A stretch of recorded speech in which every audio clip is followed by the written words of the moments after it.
한 주간 동안도 평안하셨습니까? 웨스트민스터 신앙고백서 올해 마지막 시간입니다. 다음 시간부터는 10장은 구원론과 관련된 부분입니다. 구원론 하면 우리가 많이 알고 있는 내용들이 이렇게 들어가는데 그것을 잘 정리해 놓았습니다. 이를테면 칭의, 중생, 성화, 영화 이런 내용들이 이제 다 구원론에 들어가는데요.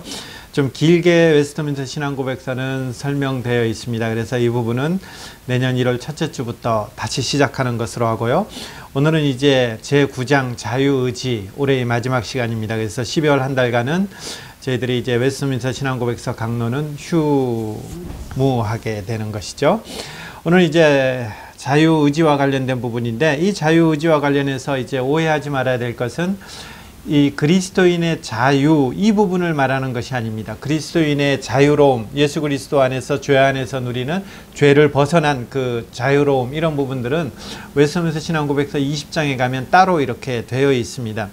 여기서 말하는 자유의지라는 것은 이 선과 악과 관련된 것입니다. 선을 행하거나 아니면 악을 행할 수 있는 어떤 능력이나 그것을 통제할 수 있는 어떤 여지가 있느냐라는 것입니다. 우리 안에서 그것을 선을 행할 수 있고 아니면 또 악을 결정할 수 있는 그런 어떤 자유가 있느냐, 이것을 살펴보는 것이 이제 자유의지입니다. 나중에 보면 나눔과 적용을 위한 질문, 여러분 교재를 보시면 에라스무스라는 사람하고 루터라는 사람이 이렇게 대립되는 의견들이 있을 것입니다. 아마 조금 비교하면서 읽어보면 좀 차이점이 있지 않을까 이렇게 구별할 수 있지 않을까 이렇게 생각되어지고요.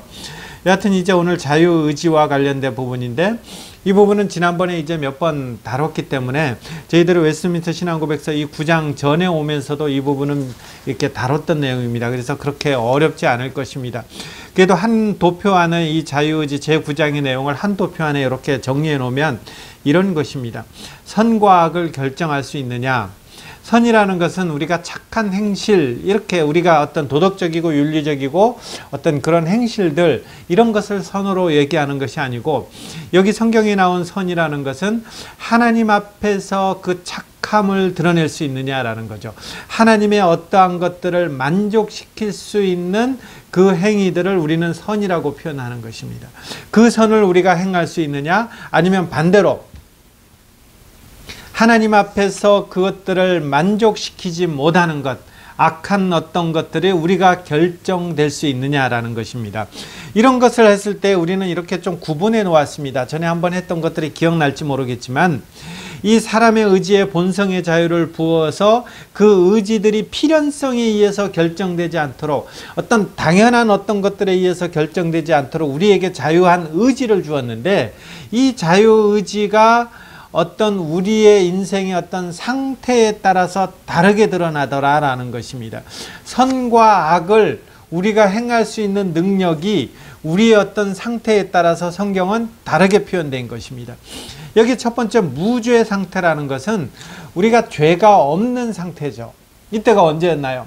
하나님이 천지를 창조하고 아담과 하와를 만들고, 그리고 그 타락하기 이전까지의 그 상태, 창세기에 말하면 1장과 2장의 어떤 상태, 그 상태는 우리가 죄가 없는, 인간이 죄가 없는 상태죠. 이 무죄 상태가 되는 거죠. 무죄 상태에서는 이 선과 악을 어떻게 할 수 있나요? 아담과 하와는 선과 악을 결정하는 데 있어서 선을 행할 수 있는 능력도 있고, 그리고 악을 행할 수 있는 여지도 있다라는 것입니다. 그래서 아담은 선과 그리고 악을 둘 다 행할 수 있는 그런 여지를 남겨뒀습니다. 그래서 이 선을 가지고 어떻게 되는 거예요?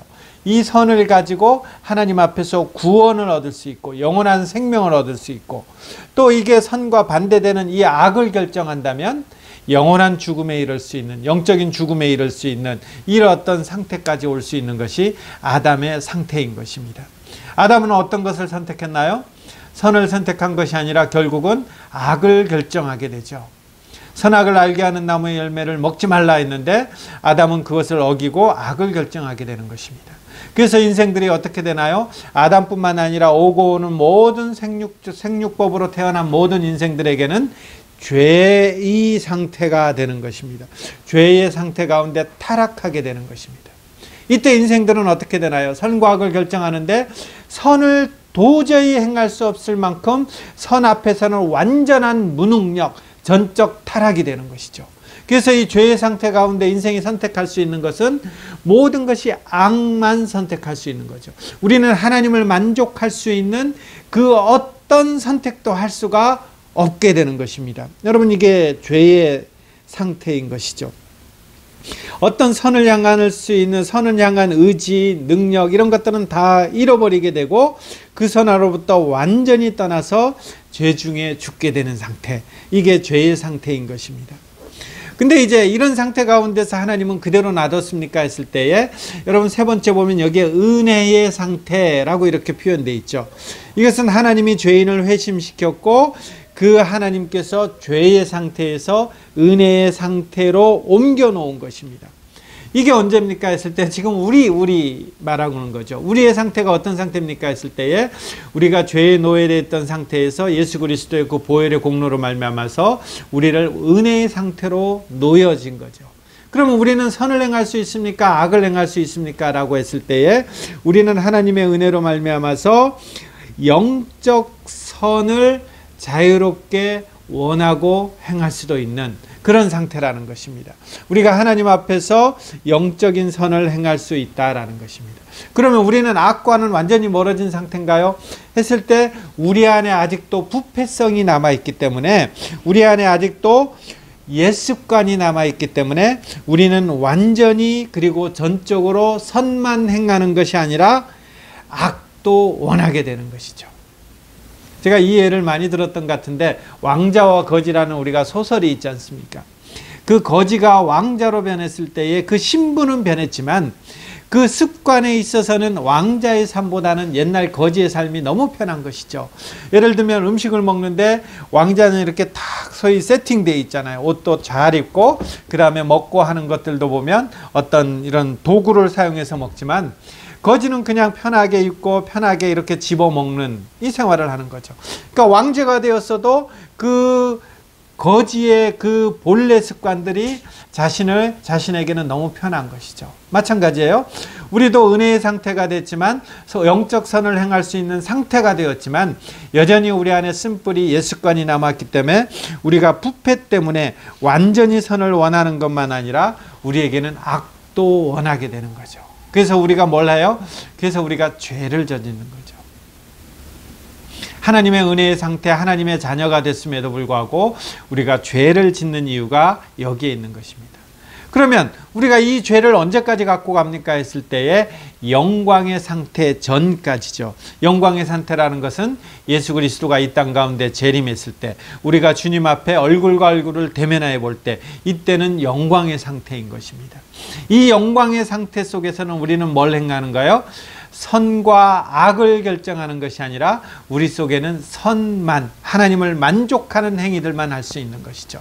그래서 우리가 천국에 가면 하나님 앞에 찬양하며 하나님 앞에 만족하며 하나님의 그 공의를 만족시켜 드리는 그런 일들만 우리한테는 놓여져 있는 것입니다. 그러면 여기에 1번의 무죄 상태와 4번의 영광의 상태는 어떤 차이점이 있는지 이제는 구분이 가시죠. 아담과 하와를 창조할 때는 그 안에 자유의지를 주어서 선을 행할 수도 있고 악을 행할 수도 있고, 선을 행하면 영원한 생명, 선을 행할 수 있는 능력이 있기 때문에 이 선을 행하면 영원한 생명이 있고 악을 행하면 하나님 앞에서 죽음을 맞이하게 된다. 이게 이제 아담과 하와의 상태가 되는 것입니다. 근데 우리가 예수 그리스도의 재림으로 말미암아 하나님 앞에 영광의 상태가 됐을 때는 이제는 하나님 앞에서 오직 선만 행하면서 하나님 앞에서 그 영광을 누리는 상태, 이렇게 되어지는 것이죠. 그러니까 지금 우리에게 주어진 우리의 상황 가운데 자유의지는 뭐예요? 은혜의 상태. 하나님 앞에 선을 행할 수도 있지만 하나님 앞에서 옛 습관 때문에 우리는 악을 행할 수도 있는 존재다라는 것들을 우리가 기억하시고 명심하게 되는 것이죠. 우리가 이 사실을 알면 어떤 일들이 벌어지나요? 우리가 영적으로 교만한 것이 아니라 하나님 앞에서 조심하고 세상 가운데서도 조심할 수 있는 그런 계기가 되는 그런 어떤 것들이 될 수 있는 것이죠. 자, 이제 웨스트민스터 신앙고백서 1항부터 함께 살펴볼게요. 첫 번째 항요. 하나님은 사람의 의지에 본성적인 자유를 부여하신 거예요. 근데 그 자유는 어떤 자유냐 했을 때에 강요당하지도 않고 어떤 필연성에 의해서 너는 반드시 선을 행해야 돼, 너는 반드시 악을 행해야 돼, 이렇게 그 선과 악을 결정하는 필연성도 없는 것이죠. 그렇기 때문에 이 어떤 자유의지라는 것은 우리의 어떤 본성적 자유를 통해서 선을 행할 수도 있고 악을 행할 수 있도록 하나님은 창조해 놓으신 것입니다. 이게 자유의지라는 것이죠. 그렇기 때문에 이제 이 창조된 사람은 어떤 상태냐? 무죄 상태. 우리 인류 가운데 이 무죄 상태로 놓였던 때는 딱 한 번이죠. 아담과 하와가 죄짓기 그 전에. 이 무죄 상태는 어떤 상태냐 했을 때에 선한 것과 하나님을 기쁘게 하는 것을 원하고, 그러니까 하나님을 기쁘게 하는 것을 원하고, 그리고 그 원하는 것을 행할 수 있는 자유도 있고 행할 수 있는 능력도 있는 사람, 그게 누구예요? 아담과 하와 무죄 상태라는 것이죠. 근데 이것은 어떻게 되는 것입니까? 이것은 가변적, 변할 수 있는 것이어서 타락할 수도 있었다. 악도 행할 수 있다. 죄를 지을 수도 있는 상태다. 이게 무죄 상태인 것입니다. 아담이 뭘 선택하는가요? 이 죄를 지을 수 있는 타락을 선택하게 되는 것이죠. 그래서 죄의 상태가 되었는데, 죄의 상태는 이렇게 표현하는 것입니다. 사람은 죄의 상태에 타락함으로써 구원을 동반하는 어떤 영적인 선을 향한 그 어떤 의지의 모든 능력을 전적으로 완전히 다 잃어버린 거예요. 구원을 행할 수 있는 어떤 선, 내가 하나님 앞에 구원받기 위해서 어떤 하나님의 합당하게 마음에 들어서 하나님 앞에 보상받을 수 있는 이 선을 행할 수 있는 능력은 완전히 다 잃어버린 것이라는 거죠. 그래서 전적 타락, 전적 무능력, 이렇게 되는 것이죠. 그러므로 자연인은 그 선으로부터 완전히 떠나고 죄 중에 죽어 있어서 자기의 힘으로는 스스로 회심하거나 회심하기를 준비할 수도 없는 상태, 이게 죄의 상태가 되는 것입니다. 자, 그럼 네 번째, 은혜의 상태.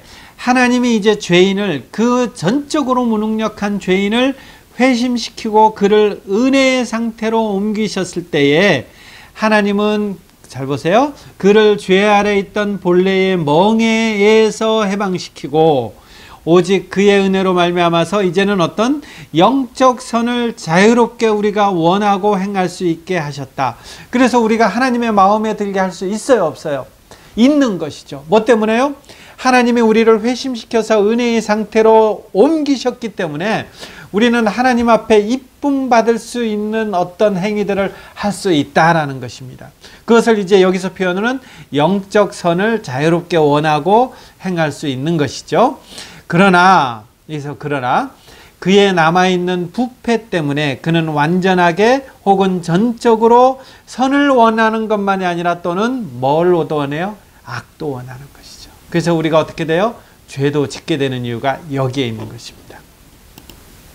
자, 그럼 마지막, 사람의 의지는 영광의 상태에 있을 때만이 완전하고 그리고 변함없이 오직 선에 대해서 자유롭게 된다. 무슨 말씀이에요?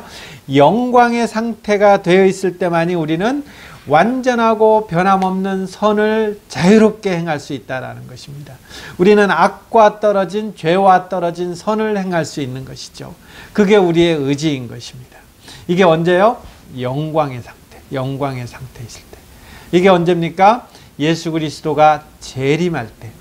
예수 그리스도가 재림하기 전에는 우리가 육신의 상태를 다 벗고 하나님 앞에서 우리의 영혼이 하나님 품 안에 가 있을 때, 이때를 우리가 영광의 상태라 이렇게 표현하는 것입니다.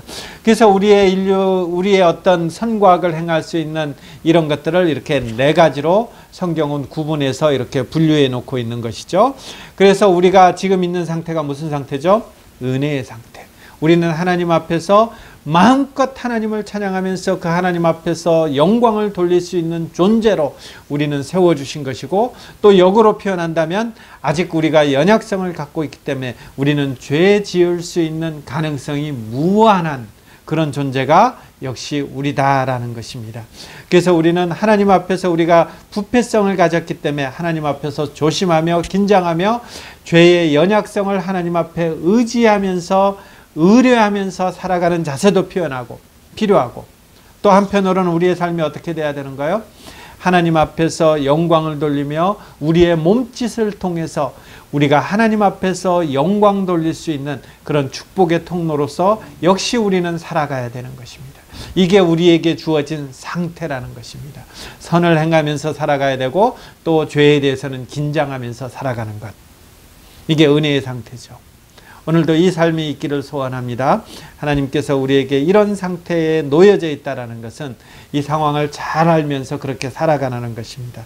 하나님께 영광을 돌리시면서 죄에 대해서 긴장하는 그런 하루가 되기를 간절히 소원합니다.